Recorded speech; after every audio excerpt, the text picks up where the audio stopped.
Мынау апамызға 1 жыл толған екен. 1 жылдан өтті де кетті. 1 жылды не істедік біз? Әл-уақту кас-сайф ин лам тақтағу қатағат деген араб тілінде бір сөз бар. Уақыт деген қылыш тәрізді дейді. Уақытты кеспесең дейді, уақыт сені кеседі дейді. Яғни уақытты сен дұрыс пайдаланбасаң, уақыттың қалай заманап өткенін байқамай қаласың дейді. Мына 1 жыл өтті де кетті. Бірақ енді ешқайсымыз өзіміздің жақынымызды, бауырымызды, тіпті араласып жүрген бір бауыр баспасақ та танитын кісіміз болса да, бұл өмірден өткен кезде жүрегіміз зу ете қалады. Ай, пәленше деген көрші қайтыс болыпты ғой.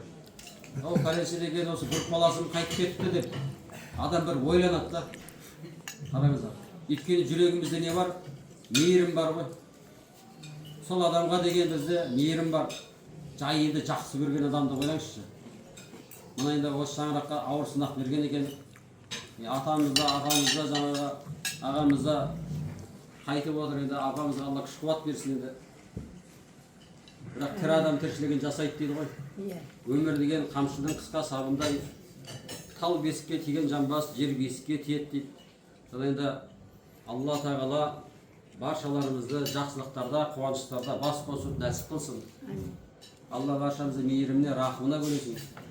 Дастарханнан алып жеп отырыңыздар. Енді мен айтып отырсам, сіз жемей отырсыздар. Қалғансын кейін айтып отырыңыздар. Сұрақтарыңызды қойып отырыңыздар. Жақсы, рахмет.